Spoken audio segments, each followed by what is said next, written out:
आपका एक बयान बहुत वायरल हो रहा है जिसको लेकर घमासान मचा हुआ है कि आप कह रहे हैं कि महाकुंभ के अंदर जाने वाले लोग पाप करने वाले होते हैं। क्या कहेंगे? नहीं, मैंने कहा कि जिन्होंने पाप किए हैं, मैं यहाँ जहाँ रहता हूँ उससे 50-60 किलोमीटर पे हरिद्वार है और हम बचपन से ये सुनते आए हैं हिंदू धर्म के धार्मिक गुरुओं से कि गंगा जी में जाके अपने पाप धो और पापों से मुक्ति ले लो। ना मैंने पाप किए हैं, मैं तो अपने हक वंचित समाज को उनके पैरों पर खड़ा करने के लिए, उनके साथ जो जुल्म हो रहा है उसको रोकने के लिए काम कर रहा हूँ। तो मुझे पाप धोने की जरूरत नहीं है। और रही बात, हमारी पार्टी का स्टैंड स्पष्ट है। जिन संतों गुरुओं महान पुरुषों के रास्ते पे, विचारधारा पे हम लोग चलते हैं, हम पाप और पुण्य में बहुत भरोसा भी नहीं करते, हम तो कर्म में भरोसा करते हैं। तो जिसको परेशानी हो वो, जिसकी पार्टी का एजेंडा नहाने धोने का है, जिस पार्टी का एजेंडा जो है धार्मिक एंगल का, उनको परेशानी होती है तो मुझे इससे कोई फर्क नहीं पड़ता। मैं तो सतगुरु रविदास जी महाराज को मानने वाला व्यक्ति हूँ। मन चंगा तो कटौती में गंगा। मैं क्यों जाऊँ मथुरा काशी, मैं बेगमपुरा का वासी। मेरा मन साफ सुथरा है तो मुझे कहीं जाने की जरूरत नहीं है। मेरा मन इस देश के प्रति, इस देश के लोगों के प्रति, गरीबों के प्रति, किसानों के, कमजोरों के, हर व्यक्ति के सम्मान के लिए और उनकी परेशानियों को हल करने के लिए। बाकी जिसको जो सोचना है, कहना है, वो कहता रहे, मुझे इससे कोई फर्क नहीं पड़ता। मैं अपनी बात पर तटस्थ हूँ।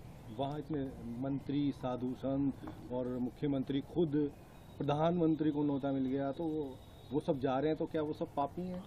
देखिए, मेरी बात सुनिए। जब वो वहाँ जा रहे हैं और आपने याद दिला दिया, तो मैं मुख्यमंत्री जी से कहूँगा, प्रधानमंत्री जी से, जब वो जाएं तो इलाहाबाद में जो लाशें कोरोना काल में हमने देखी थी, उन लोगों के लिए भी जिनका अंतिम संस्कार भी नहीं करा, उनके लिए भी प्रार्थना कराएं। क्योंकि वो आपकी सरकार की निकम्मेपन की वजह से हुआ था। आप मेडिकल फैसिलिटी नहीं दे पाए थे। जिन लोगों को चिता नसीब नहीं हुई, क्योंकि हिंदू धर्म में तो कहा जाता है कि उनको अग्नि जो है उनके पार्थिव शरीर को मिली, जिनको नहीं मिल पाई उनके लिए भी प्रार्थना कर लेना, अगर आपकी आंखें खुल जाएं। तो मैं तो स्पष्ट तौर पर कहना चाहता हूं सरकार को और मुख्यमंत्री जी को कि जितना पैसा उन्होंने इस कुंभ में लगाया, अगर उतना पैसा वो इस प्रदेश की चिकित्सा, शिक्षा और रोजगार देने में नौजवानों को लगाते तो बहुत सारे लोगों के परिवारों के आंसू सूख जाते, बहुत सारे लोगों को न्याय मिल जाता, बहुत सारे लोगों को आगे बढ़ने का अवसर मिल जाता।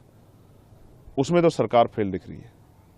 नहीं तो सीधा सीधा मंत्री, कई सारे लोग कह रहे हैं कि महाकुंभ पर जो इस तरह की बात कर रहे हैं चंद्रशेखर, वो कौवा है, बाग में बैठे हुए कौवा है, जबकि सब लोग कोयल की भाषा बोल रहे हैं। अब ये सरकार इंसानों की रखवाली नहीं कर पा रही, पशु पक्षियों की क्या रखवाली करेगी?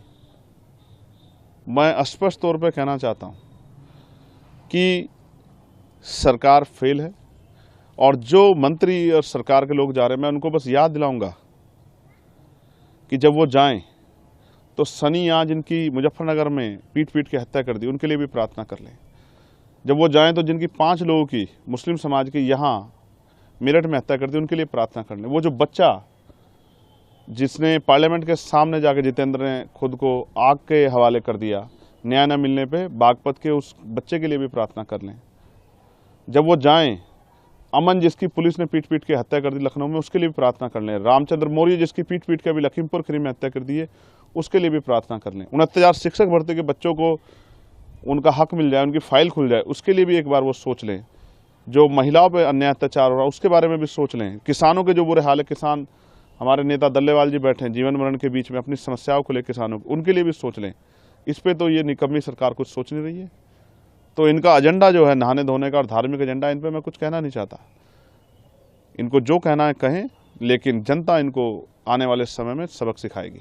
तो अगर चंद्रशेखर को निमंत्रण मिलेगा तो क्या महाकुंभ में जाएंगे? देखिए, आपने सवाल के बीच में ये भी कहा कि कई धार्मिक गुरुओं ने भी इस पर टिप्पणी की है, और मैं विज्ञानवादी व्यक्ति हूँ, मुझे हंसी आती है। मैंने देखा कि जब हम वर्ल्ड कप खेल रहे थे क्रिकेट का, तो यहाँ बहुत सारे हवन यज्ञ हुए और फिर भी हार के आए। मैंने ये देखा कि एक संत ने कहा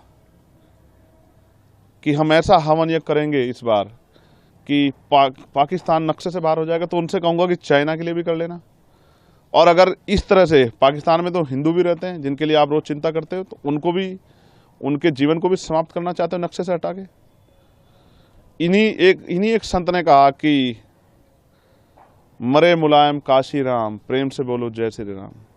आप ऐसे लोगों को मैं ना संत मानता, ना उनकी भाषा को संत वाली भाषा मानता। संत का मतलब होता है जो मानवता के लिए जिए, जो सुख सुविधा को छोड़ के जनता को किस तरह से उनके जीवन में समस्याएं खत्म उसके लिए जिए। यहाँ तो सुख सुविधाएं लोग ले रहे हैं और अपने आप को बहुत बड़ी बड़ी बातें करते हैं, लेकिन सच तो कुछ और है। मैंने तो कोरोना काल देखा, अगर जितना पैसा वहां लगाया गया, इतना शिक्षा चिकित्सा पे लगाया होता तो इतने लोगों की जान नहीं जाती।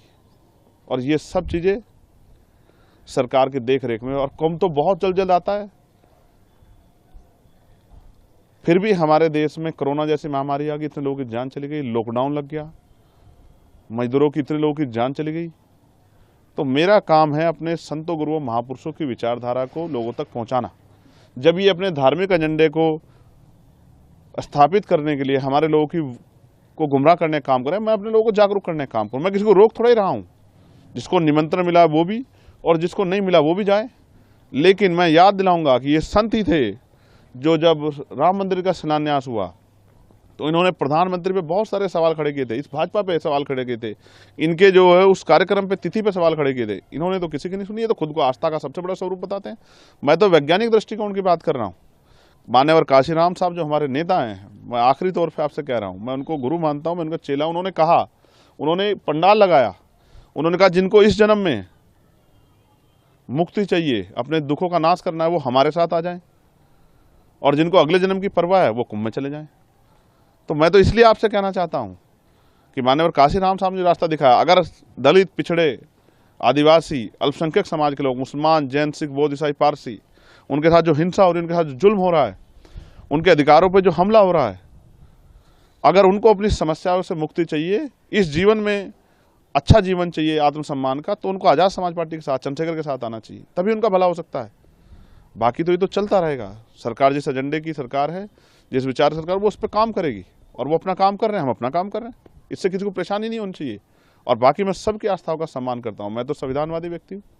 मैंने किसी को कब कहा कि भाई आप जाओ ना जाओ। मैं तो ये कह रहा हूँ कि मैं अपने गुरुओं संतों की बात पर खड़ा हूँ। मन चंगा तो कटौती में गंगा, जिसका मन साफ सुथरा उसको कहीं जाने की जरूरत नहीं। नहीं, आप उसमें आपके बयान में कह रहे हैं कि जिसने पाप किया होगा वही जाएगा। तो मैं फिर आपको दोहराऊंगा, मैं यहाँ रहता हूँ, मुझसे 60 किलोमीटर पे हरिद्वार है, गंगा जी का स्नान करने लोग जाते हैं। ये हिंदू धर्म के धार्मिक गुरु ये भाषा बोलते हैं, कहते हैं यहाँ स्नान करोगे, डुबकी लगाओगे तो आपके पाप दूर हो जाएंगे, ये हवन यज्ञ करोगे तो आपके ग्रह सब ठीक हो जाएंगे, आपकी समस्याएं खत्म हो जाएंगी, आपका जीवन लंबा हो जाएगा। मैं तो वही बात कह रहा हूँ जो ये कहते हैं। मैंने क्या गलत कहा?